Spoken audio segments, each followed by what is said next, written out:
समन्ता चक्रवालेषु अत्रा गच्छन्तु देवता सद्धम्मं मुनिराजस्य सुनन्तु सग्ग मोक्षदं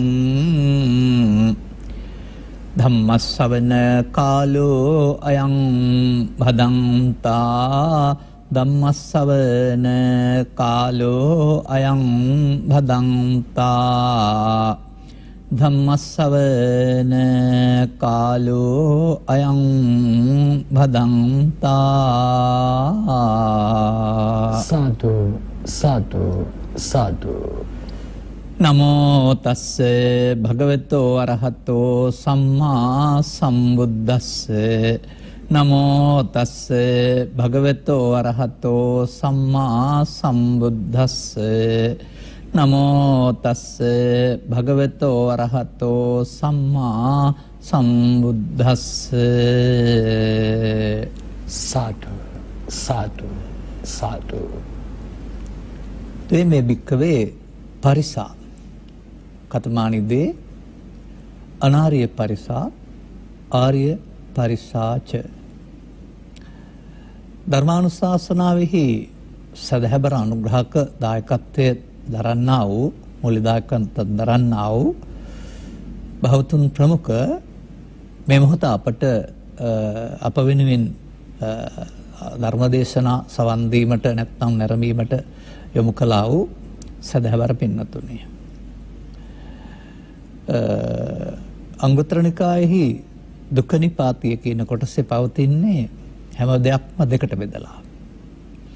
මේ අර්ථය අපට ඕන තරම් වෙලා කතා කරන්න මාතෘකා තිබෙනවා.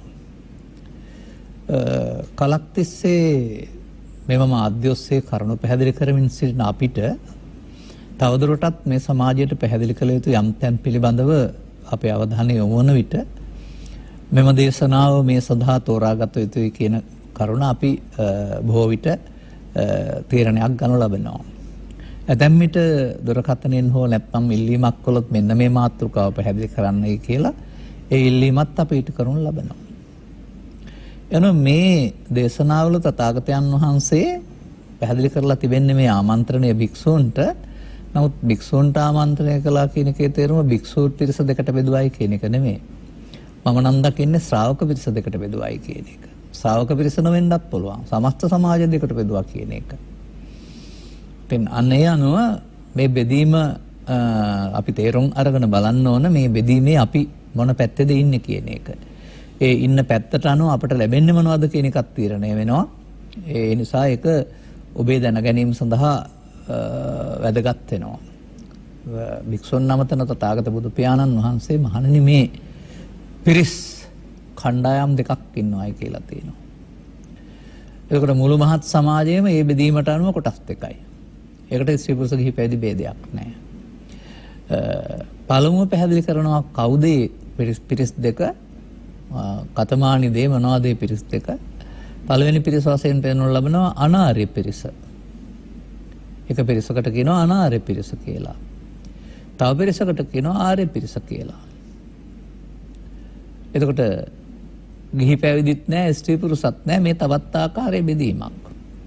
මෙබඳු බෙදීම් 1 සිට 10 දක්වා 8 දක්වා තුළ පවතිනවා. ඒ අවස්ථාවට බෙදීමක් කරුණාම නියත වශයෙන් එහෙම බෙදීමක් නෙවෙයි පෙන්වන්නේ. නමුත් මේ බෙදීම තුළ පැහැදිලි කරනු ලබනවා ඔවුන්ගේ අන්තය කුමක්ද අයිතිය කුමක්ද කියන එක. එතකොට තමයි කතමානි දේ කියලා පැහැදිලි කරමින් ඔය අනාර්ය පිරිස සහ ආර්ය පිරිස කියන වචනේ පැහැදිලි කරලා තිබෙන්නේ. අනතුරුව කවුද මේ අනාර්ය පිරිස කියන්නේ කියලා අහුවා මේකට දීපු උත්තරයක් තියෙනවා. ඉදවික්ඛවේ යසායන් පරිසායන් බික්ඛු මහණනි එතරම් බික්ඛු කියලා භික්ෂුන් වහන්සේ සඳහාමත් පෙන්වලා තියෙනවා. නමුත් අපි මේක ධර්ම දේශනා කිරීමේදී සමස්ත සමාජයේ ඉලක්ක කරගෙනයි පැහැදිලි කරන්නේ. ඊළඟට තියෙනවා ඒ ඔවුන්ගේ ලක්ෂණය. ඉදං දුක්ඛන්ති නප්පජානාති. ඉදං දුක්ඛ සමුදයන්ති නප්පජානාති. ඉදං දුක්ඛ නිරෝධන්ති නප්පජානාති. ඉදං නොක්ඛ නිරෝධ ගාමිනී පටිපදන්ති නප්පජානාති. මේ අනාර්ය පිරිස කියන අය ඉදන් කියන්නේ මේ ජීවිතේ එහෙම නෙමෙයි මේ කියන අර්ථය. මතක තියාගන්න. මේ කුමක්දයි ඔබට තේරුම් ගන්න පුළුවන් මේ ධර්ම දේශනාව සවන් දෙනකොට. එතකොට මේ අනාර්ය පිරිස මේ දුකය මේ දුකට හේතුවය මේ දුක නැති වූ තැන මේ මාර්ගය කියලා නොදන්න අයට අනාර්යයන් කියලා කියනවා. දැන් ඉතින් මෙතන ටිකක් ලෙහා ගන්න ඕන ගැටලුවක් තිබෙනවා. පාසල් අධ්‍යාපනය හතට පන්තිවට එනකොට දහම් පාසලේ මට්ටමට එනකොට නැත්තම් පිරිවෙනේ එවන මට්ටමට එන විට චතුස්සත්‍ය අපි ඉගෙන ගන්නවා. ඒ අනුව මේ දුකට හේතුව නැති උතන මාර්ගය කියනවා වචන හතර පාඩම් නැති කිසිවෙක් නැහැ බෞද්ධයින් තුල. අබෞද්ධයින් තුලත් ඉන්නවා. පාඩම් උනායි. ඒකෙන් කියවෙනවද වුන් දුක් දැනගත්තයි කියලා? නැහැ. ඔවුන් දන්නේ ඒ පිළිබඳව බුදුසමය ඉගැන්වීම වචන හතරකින් පාඩමින් කියන්න සහ අවශ්‍ය නම් ඒකට අර්ථකථනයක් ලියන්න විතරයි. ඊට එහාට දන්න දෙයක් නැහැ. අනාර්ය පිරිස කෙනෙක් නම් දන්නේ නැහැ. ඒකට හේතුව කුමක්ද? මේ අනාර්ය පිරිසගේ දර්ශනය තථාගතයන් වහන්සේ පැහැදිලි කරව දාරනවා. බුදු සමය තුලත් එහෙමයි වෙනත් ආගම් තුලත් එහෙමයි. ඒ වුන්ගේ දර්ශනය ඔවුන් මෞකසින් මෙලොවට බිහි වෙනවා. ඔවුන් පුද්ගලයෙක්. ඔවුන් ජීවිත අවසානය දක්වා ජීවත් වෙනවා. එතෙක්ම ජීවත් වෙන්නේ එක පුද්ගලයෙක්. කය සහ හිත දෙකට බෙදාගෙන බලන්නේ නැහැ. මේ පුද්ගලයා හොඳ කෙනෙක් කරන්න නරක කෙනෙක් කරන්න පුද්ගලයාගේ ආත්මය පරලෝ සුගතිගාමී කරන්න මහන්සි වෙන එකක් ඇරුණාම ඊට එහා මෙය දුකයි කියන පදේ පුද්ගලයා තුළ විග්‍රහ කරන්න බෑ. මෙය කියන්නේ ජීවිතේට නෙවෙයිනේ. නමුත් වර්තමාන සමාජයේත් ඊට පස්සේ මේ දුක්ඛ කියන පදේ දුකයි කියලා අරගෙන ඊට පස්සේ ඉතින් ඔය අනාර්ය පුද්ගලයොත් මේ ජීවිතයේ දුකයි ඉපදීම ලෙඩවීම මහලවීම මරණය නිසා ඒවා නැති තැන මරණයෙන් එහා පැත්තේ නිවනක් තියෙනවා කියලා දුකයි නෑ කියන අර්ථේනොත් කරුණු පැහැදිලි කිරීම කරන බව සවන් දුන්නාම තේරෙනවා. එතකොට මේ සියල්ලත් ආපහු මොන පරිසාද? අනාර්ය පරිසා. අන්න ඒක තමයි වැදගත්කම වෙන්නේ. ඒකයි මා එතනදී බැලුවේ ස්ත්‍රීද පුරුෂද ගිහිද පැවිද කියලා නැහැ. පිරිස් වශයෙන් ගත් කල තථාගතයන් වහන්සේගේ ගැඹුරු ඉගැන්වීම් හදාරා වටහා නොගත්තොත් ඔවුන් අයිති වෙන්නේ අනාර්ය පිරිසට. අනාර්ය පිරිස කියන්නේ පව්කම් කරන අයද? පව්කම් කරන අය පමණක් නෙවෙයි අයකත් තේරුම් ගන්න වෙනවා. පව්කම් කරන අය අනිවාර්යෙන් අයිති වේවි. නමුත් අපි මේකට වචනයක් තව දමු. ඔබේ සමාජයේ තියෙන එකක්. පුහුදුන් නැත්තම් පුතග්ජන කියලා කියනවා. එතකොට මේ අනාර්ය පිරිසට ඒ අනාර්ය භාවය තුළ පව් නරකයි පින් හොඳයි කියලා දෙපැත්තකට බෙදලා සංවර වෙන්නත් පුළුවන් ඒවා කරන්නත් පුළුවන්. එතකොට ඒ අනුවගත් කල මේ අනාර්ය පිරිසට පංචශීලයේ හික්මෙන්න පුළුවන්, අටශීලයේ හික්මෙන්න පුළුවන්, උපසපන් සීලයේ හික්මෙන්නත් පුළුවන්. එමත් නැත්නම් දාන සීල සහ පුණ්‍ය කිරිය වත්තු කියලා කතා කරන්නා වූ කෙලෙස් යටපත් කරමින් වඩන්නා වූ සමාධි වඩන භාවනාවේ දෙන්නත් පුළුවන්. නමුත් මොවුන්ට මේ සියල්ල තුළින් භවගාමී සැප විපාක භවගාමී දුක් විපාක භවගාමීත්වය ඇරුණාම අනාර්ය පිරිසට හිමි වෙන්නේ නැති දෙයක් තමයි භව නිරෝධගාමීත්වය. ඒකෙන් කියන්නේ එහෙනම් ඔවුන් ඉදන් දුක්ඛන්ති කියන එක දන්නේ නැහැ. පාසල් ගිහින් දන්නවා, ලියලා දන්නවා, කියලා දන්නවා, කටපාඩමින් දන්නවා. නමුත් නුවණින් දන්නේ නැහැ. අන්න එහෙමයි අනාර්ය පිරිස හඳුනා ගන්න වෙනවා වෙන්නේ. ඔවුන් දන්නේ නැති ඊළඟ කාරණය තමයි අපි මෙහෙම ගමු තවත් සූත්‍රයකින්. එතකොට ලේසි. මොකද මේ සංයුතනිකායේ කන්දක වර්ගය තුල තිබෙන සූත්‍ර 100 ගණනක ලස්සන වචනයක් තිබෙනවා මේ පුද්ගලයා පිළිබඳව. අස්සතවා පුතුග්ජනෝ අරියාණං අදස්සාවි අරියස්ස ධම්මේ අකෝවිදෝ අරියස්ස ධම්මේ අවිනීතෝ. ඔන්න මේ අනාර්ය පිරිස ඒගොල්ලන්ට කියනවා අස්සතවත් අල්පස්සත භාවයක් ඇති පුතග්ජනයින්. ආර්යයන්ගේ දැකීම නොවෙන්න පුළුවන්. අරියාණං ආර්යයන්ගේ ඒගොල්ලොන්ගේ දැක්ම නැහැ. ඒ කියන්නේ කවුරුවත් දැකීම නෙමෙයි උන්ට දැක්ම නැහැ. ආර්යයන්ගේ ධර්මයට දක්ෂ නැහැ. අකෝවිදෝ ආර්ය ධර්මයේහි හික්මෙන්නෙත් නැහැ. ඒක හැටි ඊළඟට පෙන්නලා තිබෙනවා. අන්න ඒ කොටස නොදන්නකම තමයි මේ අනාර්ය පරිසෝ කියලා කියන්නේ. කොමක්ද එතනින් එහා පැත්තට පෙන්වන්නේ? ඔවුන්ට පුද්ගලයෙක් පෙනෙනවා. එයා මව හෝ පියා හෝ ස්ත්‍රී පුරුෂ වශයෙන් පෙනෙනවා. නමුත් මේ පුද්ගලයා තුළ බුදුන් වහන්සේ ආර්ය සත්‍ය පැහැදිලි කිරීම සහ දේශනා කර වදාළා වූ පංචස්කන්ධ ධර්මතාවය දන්නේ නැති බැවින් ඒකට එන දේවල් සම්බන්ධයෙන් අනාර්ය පිරිස මගේ සහ මගේ සහ මගේ ආත්මකට ගන්නවයි කියලා මේ සූත්‍රයේ තත් ඒවයි පෙන්වලා තිබෙනවා. එතකොට එහෙමනම් අපි ගනිමුකෝ මේක පැහැදිලි කරන්නේ නැතුව දැනට සාරාංශ වශයෙන් විතරක් ඉදිරියේදී පැහැදිලි කරන්න ඕනනේ ආර්ය පුද්ගලයෙක් බවට පත් වෙන්න. නමුත් මෙතන පෙන්නනවා ජීවිතේ නෙවෙයි දුක පංච උපාදානස්කන්ධයයි. ඉදන් කියන්නේ එය පංච උපාදානස්කන්ධය. පංච උපාදානස්කන්ධයේ තියෙන දුක දන්නේ නැහැ.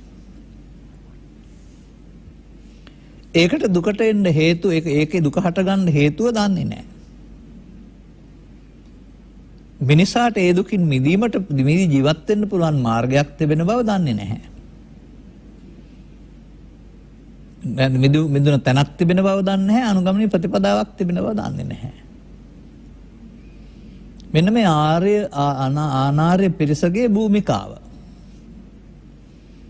ස්ත්‍රිය තුළ පුරුෂයා තුළ ගිහියා තුළ පැවිද්දා තුළ පංචශීලයේ සිට උපසපම් සීලය දක්වා දේශීය ජාත්‍යන්තර වශයෙන් ආගමික අන්‍යාගමික වශයෙන් ගත් කල මේ අනාර්ය පිරිස දකින්න පුළුවන්. නමුත් බුදුරජාණන් වහන්සේ ලෝ පහළ වෙලා උන්වහන්සේ හෙළි කළා වූ ධර්මය තුළ අනාර්ය පිරිස වලින් තේරුණ පිරිසක් අනාර්ය පිරිස බවට පත් වුණා. සම්බුදු සසුනක් තුළ ආර්ය පිරිසක් ඉන්න ඕන අනාර්ය පිරිස 100%ක් නැතුව යන්නේ නැහැ. නමුත් සම්බුදු සසුනක් තුළ 100%ක්ම අනාර්ය පිරිස ඉන්නවා නම් ආර්ය පිරිස නැත්නම් ඒ මොකද වෙලා තියෙන්නේ? ඒකට වර්ධ බුදුරජාණන් වහන්සේට පටවන්න ඕනේද? නැහැ. උන්වහන්සේ අනිවාර්යෙන්ම ආර්ය පිරිස ඇති කිරීම සඳහා තමයි ස්වකීය පූර්ණ කාලීන ජීවිතය කැප කළේ සහ ශ්‍රාවක පිරිස ඔස්සේ සංනිවේදනයක් ආරම්භ කළේ. හොඳයි වත්මන් සමාජයේ සිවස් ගණනාවක් තිස්සේ අපි දකිනවා මේ පංචශීලයේ සිට උපසපන් සීලයට සීමා වුණා වූ දාන සීල භාවනා තුනට සීමා වුණා වූ මේ ආර්ය භාවයෙන් තොර සසුනක් භික්ෂු භික්ෂුණී උපාසක උපාසිකා තුල අනාර්ය පිරිස 100ක් හෝ 99ක් කෙනෙක් ඉන්නවද දන්නේ නැහැ කොහේ හරි ප්‍රසිද්ධියක් නැතුව බහුතරේ ඒ බවට පත්වීමෙන් අනාර්ය පිරිස අඩු වී යන ප්‍රවණතාවයක් තිබුණා බව අපි දකිනවා. ඒ වරද පටවන්න ඕන බුදුන් වහන්සේ වෙතද නැත්නම් නැතිනම් අපට ශාසන ඉතිහාසය විමසා බැලීම තුළ සූත්‍ර දේශනාවල ඊට අදාළ හේතු විමසා බැලීම තුළ තේරුම් ගන්න බැරිද හේතුව? පුළුවනි. තිබෙනවා මෙන්න මෙහෙම දෙයක්. මම හිතන්නේ ඒකට කියන්නේ චුන්ද වැනි සූත්‍රයක්. නැත්නම් ඒ වගේ වචනින් සඳහන් කරන සූත්‍රයක්. ජානුස්සෝනි වැනි සූත්‍රයක්. ඒක පෙන්නනවා මේ බමුණෙක් සම්බන්ධ කරන කතාවකදී පවතින්නේ. අනුපුබ්බේන පෘථග්ජනගතෝ හෝති කියන වචනයක් පැහැදිලි කරනු ලබනවා මේ. අනුපුබ්බේන කියන්නේ පියවරෙන් පියවර ක්‍රමක්‍රමයෙන් කියන එක. අපි ඒක මෙහෙම තේරුම් ගන්න බලමු. වෙදකමක් තියෙනවා වෛද්‍ය ශාස්ත්‍රයක්. අද්දුටු පියා කරගෙන එනවා දරුවන්ට මේ පිළිබඳව දීලා තියෙනවා නැති වුණොත් කරන්න කියලා ශාස්ත්‍රයේ විනාශ වෙන්නේ නැහැ. ඒකට වුන් මේ පිළිබඳ හදාරපු අය. නමුත් මේක දිහා බලන් ඉඳලා සේවකයෙක් පටන් ගන්නවා වෙදකම් කරන්න. උකට ශාස්ත්‍රය හම්බ වෙලා නැහැ හරියට. ඒකේ සංකලන ස්වභාවය දන්නේ නැහැ. එතකොට ශාස්ත්‍රයේ ඇත්ත වුණාට නොදන්න කෙනෙක් අතට ගියාම මේක වෙළඳ ව්‍යාපාරයක් බවට පත් වෙනවා, ලාභලම ව්‍යාපාරයක් පත් වෙනවා, ප්‍රතිකාර වෙන්නත් පුළුවන් නොවෙන්නත් පුළුවන්. අනිවාර්ය මේ ධර්මය කියන කොටස සසුනේ පැවැත්ම වෙන්නේ ආර්ය පුද්ගලයන් අතර. ස්ත්‍රී හෝ පුරුෂ ගිහි හෝ පැවිදි. නමුත් කල්යත්‍යත්ම වුන් එයින් අඩු වෙනකොට පිරිස ඇතිනවන්නේ නම් ලෝකෝත්තර විමුක්තිය සඳහා දේශනා කළා වූ සසුන වෙනකොට ලෝකෙට වෙන්නා වූ ප්‍රතිලාභත් ලෞකික ඕනෑකම් සඳහා ඉටු කරගන්න බලාපොරොත්තු වෙන පිරිස් වැඩි වෙනවා. එතකොට සම්බුදු සසුන ක්‍රමක්‍රමයෙන් පෘථග්ජන අයගේ අතටපත් වෙනකොට අර පෘථග්ජන කියන්නේ කවුද? අනාර්ය පිරිස්. එහෙමත් නැත්නම් මේ වගේ පදයකුත් ගන්න පුළුවන්. සද්ධම්ම අන්තර්දාන සූත්‍රය. සදහම් අන්තර්දාන වෙනවා කියලා පැහැදිලි කරලා තිබෙනවා. ඒ පිළිබඳව මෙතන පැහැදිලි කරන්න ගන්න නැහැ මම දිගු කතාවක් තිබෙන නිසා. නමුත් පෙන්නනවා දෙසූ දහම් නදසූම් දහම් බවට නදසූ දහම් දෙසූ දහම් බවට පත් වී ක්‍රමක්‍රමයෙන් සදහම් යටපත් වී සදහම් වගේ දෙයක් ඒවත් සද්ධර්ම ප්‍රතිරූපක කියලා කියනවා උස්මතු වෙනවායි කියන. දැන් මේ ආර්ය පිරිස ඇති උනේ ඇඳුමින් නෙවෙයිනේ. ආර්ය පිරිස ඇති උනේ දෙසූ සදහම් තේරුම් අරගෙන දැක්ම වෙනස් කිරීමෙන්. ඒ දෙසූ සදහම් විග්‍රහ වන්නේ නැත්නම් ආපහු ආර්ය පිරිස ඇති වෙන්න බෑ. එතකොට අලුත් ආර්ය පිරිස ඇති වෙන්නේ නැති විට බහුතරය අනාර්ය පිරිස. ඔනෝමයි ඔක තේරුම් ගන්න ඕන. මේ තේරුම් ගැනීමේදී අනාර්ය පිරිස නම් ඔවුන්ට මේ බුදුන් වහන්සේ වදාළ සද්ධර්මයේ තුල මේ පෙන්වන දේවල් දන්නේ නැතිකම. ඉදං දුක්ඛන්ති ඉදං දුක්ඛ සමුදයන්ති ඉදං නිරෝධන්ති ඉදං පටිපදන්ති නප්පජානාති. දන්නවනම් ඉහාත්ම වශයෙන්ම මේක අවබෝධ කරගන්නට වෙහෙසෙනවා. දන්නේ නැති බව තමයි ඒ පිළිබඳ විශ්වාසයක් බලාපොරොත්තුවක් නැහැ. ඒ නිසා පෘථග්ජන භාවය තුල අනුගමනය කරන්නා වූ දාන සීල භාවනාවල නැත්නම් පුණ්‍ය මාර්ගය තුල මේ චතුස්සත්‍ය අනාගත බුදුවරයෙකුගෙන් අහලා තේරුම් ගන්නට බලාපොරොත්තුවක් තිබෙනවා නම් කාගේ හරි එහෙම අනුශාසනා කරනවා නම් එහෙනම් ඒ පුද්ගලයා අයිති වෙන්නේ අනාර්ය පිරිසට. අනාර්ය පිරිස වුණාම දාන සීල භාවනා විපාක තියෙන්නත් පුළුවන්. උපයාසපයක් අත දේවල් විපාක තියෙන්නත් පුළුවන්. ලෞකික සැප විපාකක් තියෙන්න පුළුවන්. නමුත් අදාළ බුදුරු ලෝට හෙළි කරවදාලා වූ කරුණ පිළිබඳව අවබෝධයක් නැහැ. දැන් තථාගතයන් වහන්සේගේ ඉගැන්වීම් සම්බන්ධයෙන් කොතරම් දේවල් පැහැදිලි කළත් අන්තිමට උන්වහන්සේ පැහැදිලි කරලා දානවා මහණෙනි මම අදත් ඉදිරියටත් දුකත් හේතුවත් නැති උතනත් මාර්ගයක් දේශනා කරමි. මූලික ඉගැන්වීමකට කැටිකොලොත් එහෙම ඉන් පිටස්තර මොකුත් නැහැ මේකේ. ඒක අපි දන්නේ ලියන්න කියන්න පමණක් නම් පාඩම් කරන්න පමණක් නම් අපට ඒක ඉදං දුක්ඛන්ති කොතනද තියෙන එක තේරෙන්නේ නැත්නම් එහෙනම් මේ සමාජයේ නැත්නම් මේ බෞද්ධ සමාජයේ අනාර්ය පිරිසගෙන් පිරුණ අනාර්ය පිරිස බහුල ඒ කියන්නේ දුකින් මිදෙන්න දන්නේ නැති දුක් සහිත සමාජයක් කියලා තේරෙනවානේ. ඔතින් ඔය සමාජයේ බැලුවත් ඔක පේනවා. බැලුවම හැමෝගෙම ඉල්ලීම් සාධාරණ බව වගේ පේනවා.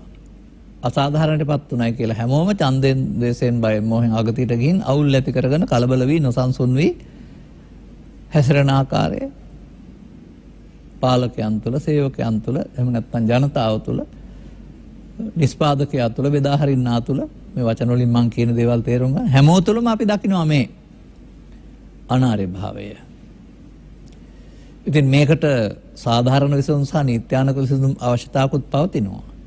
එසේ වුවත් එතනිනුත් ඔය කියන විසඳුම 100%ක් ලැබෙන්නේ නැහැ. වන්දයත් ඔබට මතක ඉතිහාසය ගන්න මට මතක ඉතිහාසය 1965 සිට ඔබට ඊට වැඩි වෙන්නත් පුළුවන් අඩු වෙන්නත් පුළුවන්.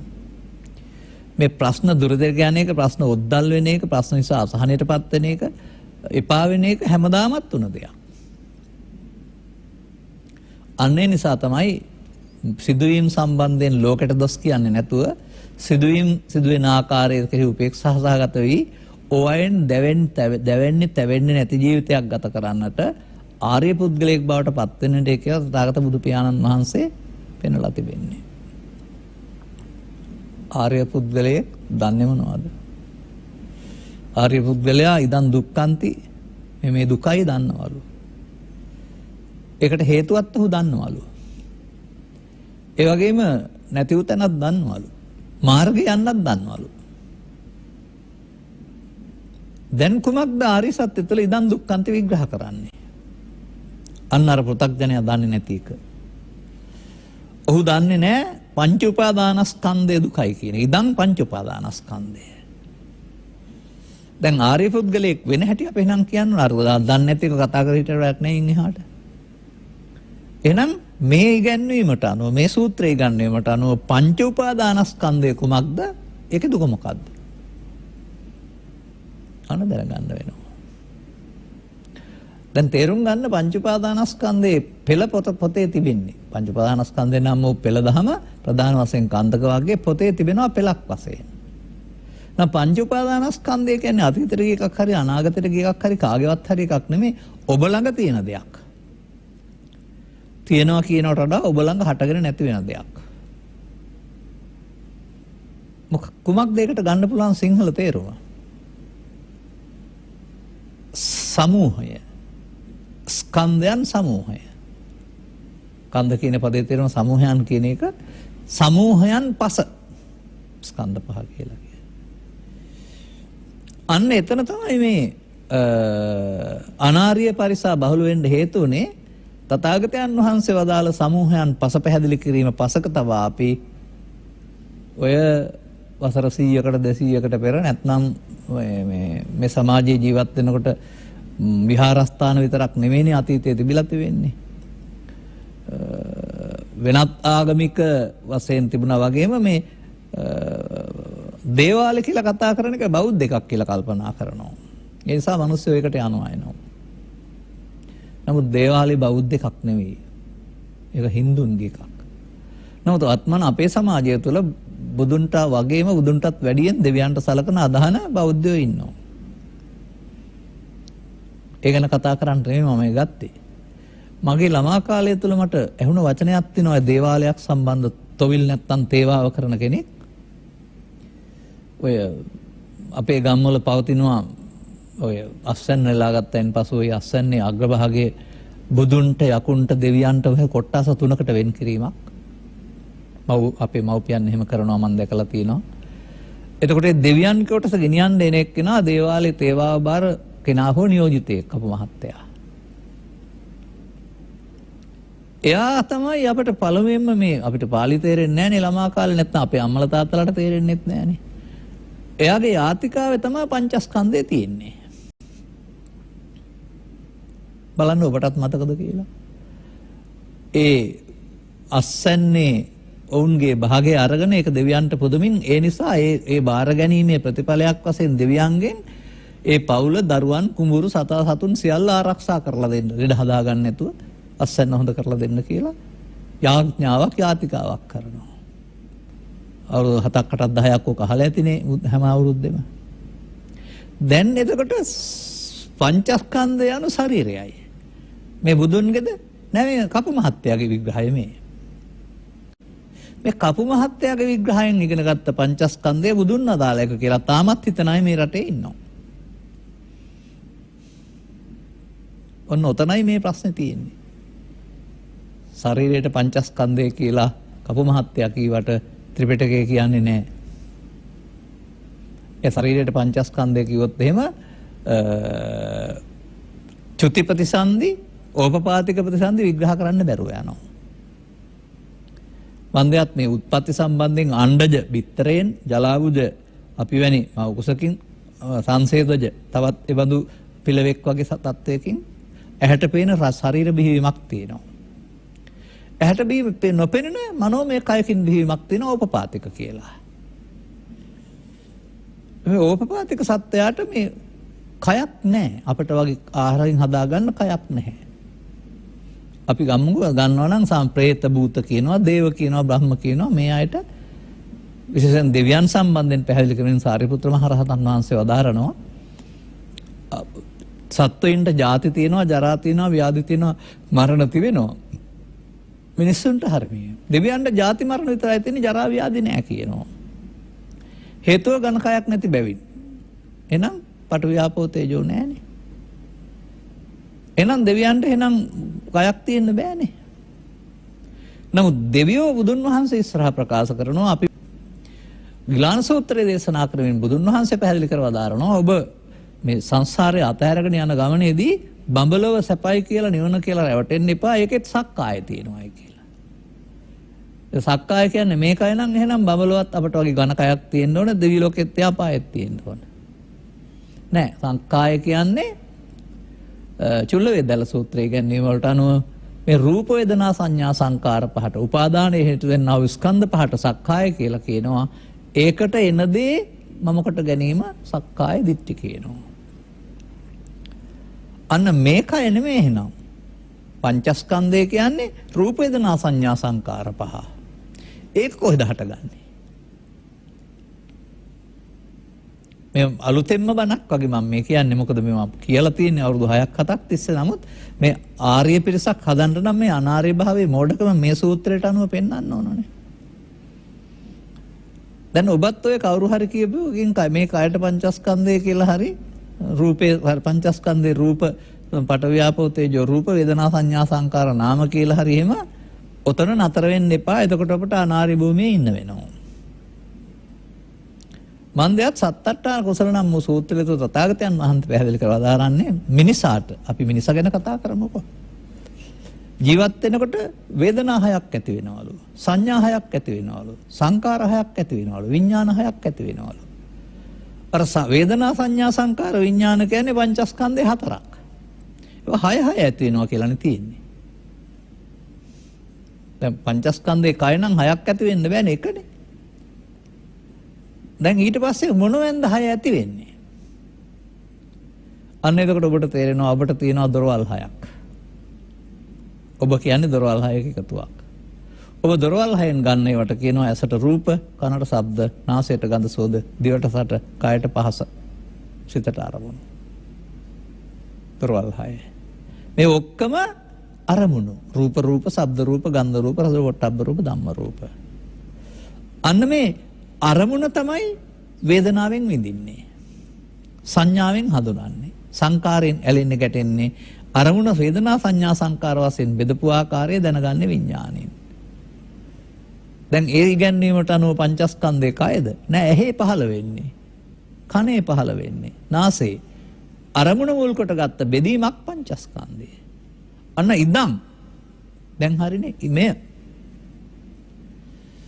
මේ පංචස්කන්ධ දුක්ඛ කියලා නෑ.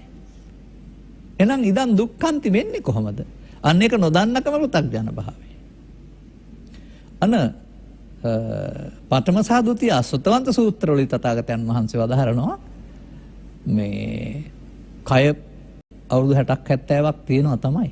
ඒ නිසා කය කෙනෙක් ඉන්නවා කියලා හිතුවත් කමක් නැහැ. හිතන එක සාධාරණයි හෝ හරි කියලා නෙමෙයි. හිතුවත් කමක් නැහැ කියලා තියෙනවා. ඒකේ යුක්ති සහගත බවක් තියෙනවා කියලා. මේ සිතට එන දේ මමකට ගැනීමෙන් මිදෙන්න පෘථග්ජනයට බෑ කියලා. සිතට එන දේ මමකට ගන්නවා කියන්නේ මොකද්ද එතකොට? එහෙනම් ඇසෙන් සිතට, කනෙන් සිතට, නාසෙන් සිතට, දිවෙන් සිතට, කයෙන් සිතට, සිතෙන් සිතට එන දෙයක් තියෙනවා. රූපේ එනවා, ශබ්දේ එනවා, ගන්ධේ එනවා, රස එනවා, ස්පර්ශ එනවා, පව එනවා, පින එනවා, ධානය එනවා, ලෝභය එනවා, දේශය එනවා, මෝහය එනවා, ඊර්ෂ්‍යාව එනවා. ඉදන් මේ නේද? හිතට එන දේ. අන්න බුදුන් වහන්සේ ලෝක පහළ වෙන්න පෙර මිනිසා විසින් කරගත්ත වරද තමයි මේ සිතට එන දේ ආශ්‍රයෙන් එය මමකට වචනෙන් ගත්තේ නැති වුණාට මමකට ගැනීම. අන්න මේ මමකට ගැනීමෙන් මේ පංචස්කන්ධය මොකද වෙන්නේ? පංච උපාදානස්කන්ධය බවට පත් වෙනවා. මමකට ගත්තේ නැත්නම් පංචස්කන්ධයට ඇති නැති වෙන්න පුළුවන්. මමකට ගත්තාම පංචස්කන්ධය පංච උපාදානස්කන්ධය බවට පත් වෙලා සසරට බැඳෙනවා, සංයෝජනය වෙනවා. පංචස්කන්ධයේ සංයෝජනයක් නැහැ. පංච උපාදානස්කන්ධයේ සංයෝජනය වීම හෙවත් මමත් පංචස්කන්ධයේ මමත්වෙන් ගැනීම මඤ්ඤමානෝකෝ බික්ඛු බද්දෝ මාරස්ස. මෙන්න මේ පංචස්කන්ධය හරියට ඉගෙන ගත්තේ නැත්නම් අර අනාර්ය පරිසා අනාර්ය පිරිස් ඒක දන්නේ නැහැ. දැන් සංකිට්ඨේන පංච උපාදානස්කන්ධා දුක්ඛ අදාන්න ඉදන් දුක්ඛන්ති. දැන් පෘථග්ජනයයි කියලා කියන්නේ පංචස්කන්ධය කියන්නේ කයට, පංචස්කන්ධය ආකාර රූප කියන්නේ ශරීරයට කියලා ඔහම හිතන් ඉන්න අයට එතනින් එහාට දැනගන්න බෑ. ඔන්න අනාර්ය පිරිසගේ හැටි. එනිසා ඒක එබඳු දේවල් පැහැදිලි කරන්නා වූ නිරදි ග්‍රන්ථයක් මේ ඇසුරු කිරීමෙන් නැත්නම් බුද්ධ පුත්‍රයන් වහන්සේලා ඇසුරු කිරීමෙන් ඒ පෙන්නන පෙළ ඔබ ළඟ සිදු වෙනවද කියලා දහම් පෙළ තේරුම් ගන්න ඕන. එතකොට මෙහි තිබෙන දුකම ඉදන් දුක්ඛන්ති. එහෙනම් දුක තියෙන්න ඕන ඇහි, කනේ, නාසයේ, දිවේ, කයේ උපදින පංච උපාදානස්කන්ධය තුළ. ඒ දුක තවත් එකක තියෙන්න බෑනේ. කනේ තියෙන්න බෑ ඇහි තියෙනකොට. කනට මාරු වෙනකොට කනේ, නාසයට මාරු වෙනකොට නාසයේ. අන්න එහෙම ඉගෙන ගන්න දුක්ඛං කියන එක. එතකොට මේ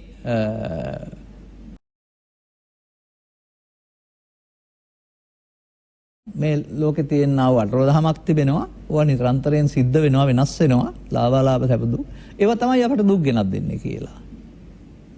අන්න අර අනාර්ය පුද්ගලයාගේ චින්තනය. දුකටපත් වීම පිළිබඳ අවුවට, වැස්සට, පින්නට, දේශපාලනයට, බඩුමෙලිහල යාමට පහ ඉදන් දුක්ඛං නප්පජානික ස්වභාවය. ඒවා පුංචි ප්‍රත්‍යක් විතරයි. ප්‍රත්‍ය කියන්නේ මූලික හේතුවට. මේ මූලික හේතුවට කියන්නේ මේ හේතු කියලා. හේතු සක්‍රිය වෙන්න බෑ. ප්‍රත්‍ය වලට සක්‍රිය වෙන්න බෑ හේතු නැතුව. හේතුව සක්‍රිය කරනවා ප්‍රත්‍ය විසින්. ඒ නිසා ප්‍රත්‍ය හැමදාමත් ලෝකෙ සිදු වෙනවා. නමුත් ඒවා අනුව ඔබේ හිතේ ඊර්ෂ්‍යාව, ක්‍රෝධය, වෛරය, ලෝභය, දේශය, මෝහය හට ගත්තාම ඒකේ දුක ලෝකෙ නෙමෙයි තිබෙන්නේ ඔබේ හිතේ නේද? ලියලක් නැතුව මාරු වෙනවා විතරක් නෙමෙයි ඒකට උපදින කාරණා 100,000 ගණනක් තියෙන්න පුළුවන්. අපි ගනිමු ඔබට තේරෙන ඒවා සැපපැත්තකුත් තියෙනවා ඒකෙත් උපාදානයේ දුක කියන එක තියෙනවා. නමුත් ඒක තේරුම් ගන්න පෙර ඔබට මේකට එනවා ඊර්ෂ්‍යාව, ක්‍රෝධය, ඔබ සැපද විඳින්නේ. අන්න ඉදම්මය ඒ රූප වේදනා සංඥා සංකාර පහේ තිබෙන්නේ රූප තණ්හාව, ශබ්ද තණ්හාව, ගන්ධ තණ්හාව, රස තණ්හාව, ලෝභය, දේශය, මෝහය, ඊර්ෂ්‍යාව, ක්‍රෝධය, පලිගැනීම, මරාණ මැරෙන්න ඕනකම. එතකොට මේවා ක්‍රියාත්මක කළොත් මොකද වෙන්නේ? අදාළ පාර්ශවයකට අගතියක් සිදු වෙනවා. ඒ අගතිය තුළින් ඕන්ට හානියක් සිදු වෙනවා. ඒකට නීතිය පිළිසරණක් තිබෙනවා. නීතිය ඔබට වෙලා ක්‍රියාත්මක වෙනවා. බඩු පොඩි කරලා දාන්න, පහර දෙන්න ආදී කාරණාවල සමාජයේ තියෙන දේවල් මම මේ පෙන්නන්නේ. අන්න එතකොට මෙන්න මේ විදිහට ජීවිතයේ දුකයි නොවේයි. ඉපදිලා පුද්ගලයෙක් ස්කන්ධ පහෙන් පහට ගමනක් යනවා. නමුත් මේ ස්කන්ධ පංචකයට එන කාරණා මමත්වයෙන් ගැනීම තුළ අන්නේ උපාදානයේ දුක් ගෙනත් දෙනවා. ආසන්න වශයෙන් තේරුම් ගන්නත් පුළුවන් අටලෝ දහමට අදාළ දුක් මොකක්වත් පුංචි දරුවන්ට නැහැ. නමුත් යමක් අල්ලාගත්තොත් මේ අල්ලා ගැනීම තුළ මොකද වෙන්නේ? චිත්තාභ්‍යන්තරට හේතු උපදිති වෙනවා නැවත උපදින්න. ඒ හිතේ චිත්ත අභ්‍යන්තරයට තම හේතුව මුල් කොටගෙන හටගන්න එකට පංච උපාදානස්කන්ධය කියනවා. යංකෝ භික්ඛවේ අනුසේති ඔබ ඇලිලා ගැටිලා තියනවාද යම් දෙයක් චිත්තාභ්‍යන්තරයට තේන. එයින් අදාළ දේවල් ගැටෙන විට පංච උපාදානස්කන්ධ හට ගන්නවා. ඔන්න ඔය විදිහට පංච උපාදානස්කන්ධයේ දුක මිනිසා විසින් හදාගත්ත පෞද්ගලික එකක් යයි. ඔහුගේ ඒ මොහොතේ තිබෙන එකක් යයි. නොදන්නාකමට අනරිය පරිසා කියලා කියනවා. ඒක ඉගෙන ගන්න නැති තාක් කල් එහෙනම් උන්ට ආර්ය පිරිස බවට පත් වෙන්න බෑනේ. ඔවුන් ඒ නිසා සමාජයට දොස් තබමින් අටලෝ දහමට දොස් තබමින් නැති බැරිකමයි දුක.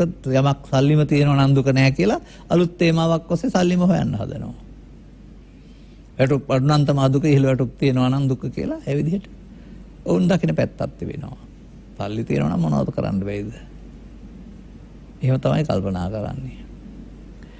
ඒවත් තිබෙන අයත් ඒවා බෙදා හදා ගන්න බැලුව ඊර්ෂ්‍යාවෙන්, ක්‍රෝධයෙන්, වෛරයෙන් විරුද්ධවාදීන් වෙන බව සහ කපා ගන්න, කොටා ගන්න බව, ඒ වගේම ඒවා කරන්න ගිහින් බෑග් වල දාලා අරන් යන බව සිටුරු ඔය සමාජය දකින්න තියෙන්නේ. එනිසා මේ බුදුන් වහන්සේ වදාළ දුක කියන එක දැවීමක්, තැවීමක්. බාහිර ලෝකෙ නෙවෙයි ඒක, සිතින්. වර්තමාන සමාජය නම් ඉතින් ඔකට කියන්නේ ආතතිය කියලා. ආතතිය කොතරම් පීඩාකාරීද බලන්න. එතකොට ඒක එක එක පුද්ගලයාට වෙනස්නේ. අන්න මේ ආතතිය නැත්තම් මේ පීඩාව ගෙනත් දෙන්නේ ඒ මොහොතේ උපදින පංච උපාදානස්කන්ධය තුළ තිබෙනා වූ ලෝභය, දේශය, මෝහ, ඊර්ෂ්‍යාව, ක්‍රෝධය, වෛරය නොදන්නා බව බව නොදන්නා බව අනාර්ය පිරිස. එතකොට උන්ට දුක්ඛ සමුදය අඥානං. මෙතන ඉදන් දුක්ඛන්ති නප්පජානාති. යටත් පිරිසෙන් පංච උපාදානස්කන්ධය කියන්නේ මොකක්දවත් දන්නේ නැහැ. එහෙනම් දැන් ඔන්න දැනගත්තානේ. දැන් එහෙනම් සමුදය ඥානං හොයන්න වෙනවා. මේ දුක හටගන්න හේතුව. අවුවද වැස්සද පින්නද ඇහැ කන නාසය තියෙන එකද අටලෝ දහම සිදුවෙන එකද? නැහැම කියලා පෙන්වන්නේ නැහැ.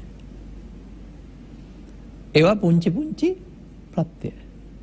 සාමාන්‍යයෙන් මම උදාහරණයක් කියනවා මෙහෙම. වාතාශ්‍රය, ගිනි කූර, ගිනි පෙට්ටිය පෘෂ්ඨය මේ සියල්ල පුංචි පුංචි ප්‍රත්‍ය. හැබැයි ගිනි කූරේ හිස ඇතුලේ දැල්වීමේ හැකියාව තියෙනවා. දැල්විලා නැහැ තව. ඉතින් ඕක තවත් තැනක ගැටුනේ නැත්නම් කවදාවත් ගිනි හටගන්නේ නැහැ දැවිල්ල. නමුත් කොහේ හරි ගැටුනහම අර හටගන්න පුළුවන් හැකියාව නිසා ගින්න හටගෙන දැවෙනවා. අන්න ඒ වගේ ඔබේ චිත්තාභ්‍යන්තරයේ මේ දුක හට ගැනීමට හේතුව තිබෙනවා. ගිනි කූර පුෂ්ඨයක ඇතුළු වීම වාතය එකතු වීම වගේ බාහිර පැත්තේ තමයි ඔය අටරෝදහමට අදාළ කාරණා නැත්තම් ලාභ පාඩු සිදු වෙන එක. ඔබේ ඇතුළත තිබෙනා වූ ගින්නෙන් ඔබ දැවෙනවා. ඒක දන්නේ නැති එක දුක්ඛ සමුදය අඥානං. අනාර්ය පුද්ගලයා දැනගන්න එක දුක්ඛ සමුදය ඥානං. මේ පංච උපාදානස්කන්ධය දැවීමක් දැවීමට හේතුව මොකක්ද? Taman මේ රූපයට, ශබ්දයට, ගන්ධයට, රසයට, ස්පර්ශයට ඇලී හෝ ගැටි මඤ්ඤණයෙන් අරගෙන, මඤ්ඤමාණයෙන් අරගෙන, මමත්වයෙන් අරගෙන ඇලී ගැටි අවසන් කළ බැවින් යලි හට ගැනීමට හේතුවක් චිත්තාභ්‍යන්තරගත වීම. ඇලුන ගැටුණ නිසාම යලි හට ගන්න හේතුවක් චිත්තාභ්‍යන්තරේ හට ගන්නවා. යලි හට ගන්න හේතුවක් හටගත්තාම යලි හට ගන්නවා. ඒ යලි හට ගන්නවා එකට කියනවා නැවත ඉපදීම කියලා. පුනර්භව. ඔබ කල්පනා කරනවා මව් කුසෙන් ඉපදීම නැවත ඉපදීම කියලා. පුනර්භවයත් ඒක කියලා. තරහව අද තියෙනවා. හිත අදාළ පුද්ගලයා දැක්කම හට ගන්නකොට තරහව නැවත හටගත්තා නෙවෙයිද? ඊර්ෂ්‍යාව අද තියෙනවා. වෙලාව අපම හෙට නැත්නම් අනිද්දා හට ගන්නව නැවත ඉපදීම නෙවෙයිද? බය වෙනවා මොකක් හරි කාරණයකට. අදාළ කාරණේදී බය හට ගන්නවා. නැවත ඉපදීම නෙවෙයිද? මේ වගේ ඔබට පේනවාද ලෝභයේ, ද්වේෂයේ, මෝහයේ, ඊර්ෂ්‍යාවේ, ක්‍රෝධයේ, වෛරයේ නැවත හට ගැනීමේ දුක? කුමක් නිසාද? අනිත් අයට හටගන්නේ නැහැ ඔබට විතරක් හටගන්නේ ඇයි? ඔබ තැබුණු නිසා නේද? මෙන්න මෙහෙම තේරුම් ගන්න වෙනවා. එහෙනම් ඔබ කරගත්ත වැඩක්. අන්නේ තැබීම ඒ අරමුණකෙහි ලොල් වී ඇලී ගැටි මමත්වෙන් අරගැනීම තුළ ඉතුරු වෙන දක්ෂයකට කියනවා තණ්හා. රූප තණ්හා, ශබ්ද තණ්හා, ගන්ධ තණ්හා, තණ්හා පොට්ටබ්බ තණ්හා, කාම තණ්හා. පස්දොරින් ගන්නා වූ ඇලීම් ගැටීම් පහක් නිසා ඒව නැවත පස්දොරින් හෝ මනෝද්වාරයෙන් ඉපදෙමින් දවල් රාත්‍රී දෙකේ දවනවා. දැන් එහෙනම් තණ්හාව නැති කරන්න ඉඩ කඩන් ටික ඔක්කොම පන්සලට හෝ දේවාලයට හෝ සුබසාධක මධ්‍යස්ථානයකට පරිත්‍යාග කරලා පුළුවන්. ඒක හොඳ ක්‍රියාවක්. පරිත්‍යාගශීලී ක්‍රියාවක් කියන කෙනෙක් කරාට කමක් නැහැ. නමුත් මේක ඇහි කනේ නාසයේ දිවේ කයේ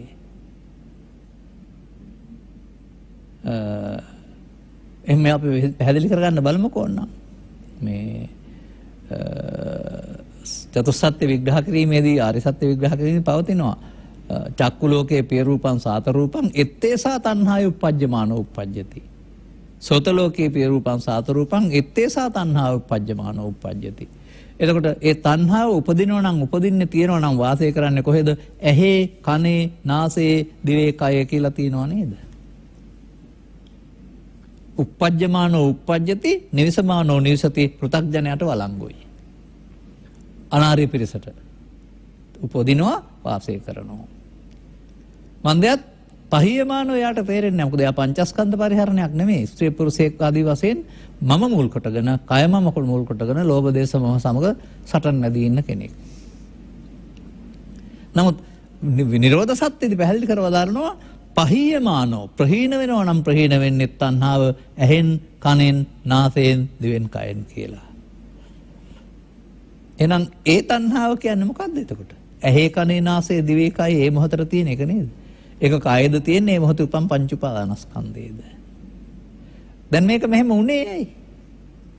උනේ ඇයි? ඒකට ආපු දේ සමග ඇලීමෙන් මුලාවෙන් ගැටීමෙන් මුලාවෙන් මඤ්ඤමානයේ හෝ මමත්වෙන් ගැනීමෙන්. ඔන්න එතකොට සමුදේ ඥානං දැනගන්න පුළුවන් වෙනත්. හොඳයි මේක චිත්තාභ්‍යන්තරයේ අනුසය වශයෙන් නැත්නම් නැවත උපදිනවද? දැන් මේ බුදුසමය යන්නේ නැවත ඉපදෙන්නේ නැති කරන්න කියලානේ කියන්නේ. අනුසය වශයෙන් නැත්නම් පංච උපාදානස්කන්ධ හටගන්නේ නැහැ. දැන් බුදුරජාණන් වහන්සේ බුද්ධත්වයටපත් වෙනවා, සාරිපුත්ත උත්තමයන් වහන්සේලා අරහන්ත භාවයටපත් වුණා. දැන් පංච උපාදානස්කන්ධයද පරිහරණය කළේ නැහැ පංචස්කන්ධය. ඇයි අර උපාදානස්කන්ධ කියන පැත්ත සම්පූර්ණයෙන්ම උපදින්න තියෙන හේතු අනුසය ඉවර කරලා දැම්මා. අනුසය ප්‍රහාණ කියලා වෙන සූත්‍රයකුත් තියෙනවා. එහෙනම් මෙන්න මේ තමන් හදාගත්ත මෝඩකම අනුසෝතගාමීත්වය තුළ චිත්තාභ්‍යන්තරය ඔබට දුක් ගෙනත් දෙනවා. එතකොට ලෝකෙ නෙමෙයි දුකට හේතුව ඔබ ළඟ තිබෙන්නේ. ඒක නැත්නම් මේ ලෝකෙමයි දුක් නැත්තේ. යන්න බුදුන් වහන්සේලාට අරලෝදාම ලෝකෙ සිද්ධ වුණා, නමුත් කම්පාවක් නැහැ. මින් පෙර දේශනාවකදී මම පැහැදිලි කරලා ඇති ඔබට අසුත පු탁ජනයාටත් සුතවත් අරිය ශ්‍රාවකයටත් ලෝක ධර්මයේ බලපානවා. අසුත පු탁ජනයා ලෝක ධර්මයේ අනුනෝදනවා වැළපෙනවා, සුතවත් අරිය ශ්‍රාවකයා නිවිලා ඉන්නවා. එතකොට අටලෝදහම දුක බාර ගැනීමද බලන්න. පු탁ජනයා බාර ගන්නවා කියන කුණුගන්දල් අරයට බාර ගැනීමකින් තොරව ඉන්න පුළුවන් තැනක් හම්බ වෙනවා. ඒ නිවීම විය නොහැකිද? ඒ නිවීමේ සරණින් නැත්තම් ධර්මයේ සරණින් නේද මේ ලෝකෙත් එක්කලා ගැටෙන්නේ නැතුව ඉන්නේ කියලා ඔබට කල්පනා කරන්න පුළුවන්ද? එහෙනම් දුක්ඛ නිරෝධ ගාමිනී පටිපදාව. එහෙනම් මේක පටිපදාව කියලා කියන එක අනිවාර්යයෙන්ම ඇහි කනේ නාසයේ දිවේ කය අනුගමනය කරන්න ඕන එකක්. වෙන ඉඳගෙන ඉන්න ඕන එකක් කියලා හරි, ඇඳුම් මාරු කරන්න ඕන එකක් හරි, රට ඇරලා යන්න ඕන එකක් හරි කියලා මේකේ කියවෙන්නේ නැහැ. කොහොමද? අර තස්සායව තණ්හාය. රූප ශබ්ද ගන්ධ රස පොට්ටබ්බ තණ්හා අශේෂ විරාග නිරෝධෝ. අවශේෂ වෙන්න දෙන්නේ නැතුව ඒකෙහි පවතින ඇල්ම අතහරින්න පුළුවන් වෙනකොට අනුසය හිස් වෙනවා. අනුසය නැති වුනහම නැවත උපදින්නේ නැහැ. නැවත ඉපදීම පංච උපාදානස්කන්ධයයි, නැවත නැතුව උපදින එකට පංචස්කන්ධයයි. දැන් මෙන්න මේක තේරුම් අරගෙන ඔබ ඇසේ කනේ නාසයේ දිවේ කය මේ ඇල්ම අතහරින්න කටයුතු කරනවා නම් ඔබ ආයේ ආර්ය අෂ්ටාංගික මාර්ගය යනවා කියලා පාඩම් කරගෙන ඉන්න ඕනේ නැහැ. ඒකට ගලපන්න ඕනේ නැහැ. ප්‍රතිපදාවේ තමයි යන්නේ. මෙන්න මේ විදිහට මේ බාහිර ලෝකෙත් එක්කලා සම්බන්ධ වෙන්න යාමේදී රූපයෙන්, ශබ්දයෙන්, ගන්ධයෙන්, රසයෙන්, පොට්ටබ්බෙන් ඇලීම ගැටීම තුළ මේ දුක මානසික එකක් බව තේරුම් ගන්න පුළුවන් නම්, තථාගත ධර්මයේ තුළ දුක නෙමෙයි උගන්වන්නේ, දුක නැති වූ තැන කියලා තේරුම් ගන්න පුළුවන් නම්, ඒකට මාර්ගයක් පෙන්වනවා නම්, අන්න නැති වූ තැන දැනගෙන මාර්ගයේ හැසිරෙන පුද්ගලයාට චතුස්සත්‍ය සම්මාදිට්ඨිය. ඔහු දුක දන්නවා, හේතුව දන්නවා, නැති වූ තැන දන්නවා, මාර්ගය ගන්න දන්නවා. දැන් ඔහු කවුද? ආර්ය පරිසෝ. අපට සහ මේ විශේෂයෙන් මෙම මාධ්‍යට ඕනකම තිබෙන්නේ ඔය පෘථග්ජන පුද්ගලයන් ටිකක් මේ සංවර කරගෙන මේ අනාර්ය පිරිස වැඩි සසුනක් හදන්න නෙමෙයි. අනාර්ය පිරිසකින් බැහැර ගියා වූ සසුනේ හේතුව හොයාගෙන සද්ධර්මයේ යටපත් වීම සහ පංචස්කන්ධයේ ඉදීම වැඩි වරද්දා ගැනීම තුළ තේරුම් ගැනීම තුළින් මේ මාධ්‍ය මෙහෙවර තුළ, මේ දේශනා තුළ සවන් දෙන පිරිස තුළ ස්ත්‍රී පුරුෂ ගිහි වේදෙන්තරව ආර්ය පිරිස් ඇති කිරීම, ආර්ය පිරිස් බිහි කිරීම. අන්න එතකොට සමාජයේ ආර්ය පිරිස් බහුතරයක් වෙනවා නම්, වැඩි වෙනවා නම්, ඔවුන්ට මේ වර්තමාන සමාජයේ හැම දෙයකම කැපිච්ච පණුවන්සේ දඟලන ප්‍රතිපදාව වෙනකොට ඉවසීමෙන් කටයුතු කරන්න, සංයමයෙන් කටයුතු කරන්න, නීත්‍යානුකූලව කටයුතු කරන්න, ඒ වගේම සම්පත් හානි නොකර කටයුතු කරන්න, ජීවිත හානි නොකර කටයුතු කරන්න තරම් සංයමයක් තියෙන පිරිස් ඇති වෙනවා. එනිසා මම දකින්නේ මේ පෘථග්ජන භාවය තුළ ලුණු වල රහ නැති වෙමින් යනවා කියලා. ඒක හොඳ උදාහරණයක්. ඔබ සුදු පාටට කැට දැකලා ඇතිනේ. මගේ ළමා කාලේ නම් ලොකු කැට තිබුණේ. දැන් තමයි ඒවා කුඩු තියෙන්නේ. ඉතින් මේකට ස්ෆටික කියලානේ කියන්නේ. ජලයෙන් හදන එකක් නේ. සුදු පාටට පේනවා. අපි හිතන්නේ ලුණු කියන්නේ සුදු පාට කියලා. නෑ. ලුණු කියන්නේ රස. රස නැත්නම් ලුණු ඉතුරු වෙන්නේ නැහැ. මේක ආචාර්ය අධිකාරන්තුමාගේ පොතේ මම 1975 කියවපුවම මතක් කරගත් එකක් මේක. එතුමන්ට උපහාර පිණිස එහෙම මතක් කරන්නේ එතුමන් ලිපියක් ලියමින් කියනවා ලුණු වල රසය නැති වුණොත් ලුණු ඉතුරු වෙන්නේ නැහනේ. මිනිසා ළඟ මිනිස්කම නැති වුණොත් මිනිසා තිරසන් වෙනවා. ඒ නිසා මේ අනාර්ය පිරිස් තුළ ලුණු රහ නැතුව ඒකනයි යන්නේ. මිනිස්කම තුරන් වේගනයි යන්නේ. මිනිස්කම නැති සමාජයක මීටත් වඩා දුක් වැඩි වෙනවා. අන්න ඒ නිසා අපිට මිනිස්කම රජයන සමාජයක් සඳහා ආර්ය පිරිස් ඇති කරන්න වෙනවා. ස්ත්‍රී පුරුෂ ભેදයෙන්තරව. ඒ සඳහා ස්වයං සංගමයක්, ස්වයං සංවරයක්, දුක්ඛ නිරෝධගාමී ප්‍රතිපදාවක් තුළ ජීවිතය තුළ නිවීමක්, ජීවිතය තුළ ධර්මයේ සරණක් තියෙනවා කියන මේ කාරණාව තේරුම් ගන්න තරම් කෙනෙකුට අවබෝධය ඇති වෙනවා. එතකොට එදිනෙදා යහපත් කටයුතු කරන ගමන්ම අනුගමනීය ප්‍රතිපදාවක් තුළ මේ අනාර්ය පිරිස නෙමේ ආර්ය පිරිස ඒ ප්‍රතිපදාවේ යනවා. එහෙනම් මේ විසඳුම් වලට හොයන ලෝකයක් නෙමේ තියෙන්නේ. ප්‍රශ්න වලට විසඳුම් හොයන ලෝකයක් නෙමේ තියෙන්නේ. මව්පියන් හොයනවා, ගුරුවරුන් හොයනවා, පාලකයන් හොයනවා. තථාගත බුදු පියාණන් වහන්සේ විසඳුම් ප්‍රශ්න වලට විසඳුම් ලෝකයක් දෙනවා. ඒ තමා දැනුවත් වී තමා අනුගමනීය ප්‍රතිපදාවක් තුළ ලෝකේ ඇති කරන්නා වූ අවුල් තමන්ගේ අවුලක් බවට පත් නොකරගෙන ජීවත් වෙන එක. එහෙනම් ඔබටත් අපේ යෝජනාව වගකීම් යුතුකම් ඉටු කරන්න. සම්මත පාපයයි කියන එකෙන් බැහැර වෙන්න. නමුත් අනාර්ය පිරිස බවට පත් වුණොත් එහෙම ඔබට මේ ලෝකයේ තුලම දුක වෙනුවට නිවන් සැප හම්බ වෙනවා. මෙන්න මේ දේවල් තේරුම් අරගෙන අනුගමනීය ප්‍රතිපදාවක් තුළින් ඒ தත්ත්වයට පත් වෙන ආර්ය පුද්ගලයෙක් බවට පත් වෙන්නට ඔබට මේ කරුණු පැහැදිලි කිරීමේ හේතු වාසනා වේවායි කියන සුභාශිංසනය ප්‍රාර්ථනා කරමින් මම ධර්මානුශාසනාව මෙපමණකින් අවසන් කරනු ලබනවා. සාදු සාදු සාදු. අද ධර්මානුශාසනාවෙහි සදහැවර අනුග්‍රහකදායකත්වයේ දරා තිබෙන්නේ පානුදුර උඩහමුල්ලේ පදිංචි චන්ද්‍රා ආරිසිංහ මහත්මිය ඇතුළු දූදරුවන් විසින්. ඒ සමගිය සදහැවර දායකත්වයේ සදා ලැබී පවතිනවා. ඔවුන්ගේ ධර්මානුශාසනාවේ අරමුණ අතර මීට 4කට පෙර 2017 11 වෙනි මාස 12 වන දින පරලොසැපත් වන්ට යෙදුනා වූ දියණිය වන හිමාලි ආරිසිංහ මහත්මියටත් 2016 8 වෙනි මාස 16 වෙනි දින පරලොසැපත් වන්ට යෙදුනා වූ පියාණන් වන විල්සන් ආරිසිංහ මහත්මයාටත් WG වීරරත්න මහත්මයා ඒ වගේම සිරිල් පෙරේරා මහත්මයා ගාවින් පෙරේරා මහත්මයා උපාලි ගෝමස් මහත්මයා ඇතුළු පවුලේ නමින් මිය ගියා වූ සියලු ඥාති හිත මිත්‍රාදීන් සිහිපත් කරමින් ගුණ සිහිපත් කරමින් අවශ්‍යයට පින්දීම සඳහා අකල් මරණයටපත් වුණා නම් අකල් මරණ වලට සංසාරේපත් නොවේවා කියලා ප්‍රාර්ථනා කිරීම සඳහා ධර්ම දානයක් දී පින් අනුමෝදන් කිරීම. එබැවින් මූල්‍ය දායකත්වයට ධර්ම දේශනා කරවා ගැනීමෙන්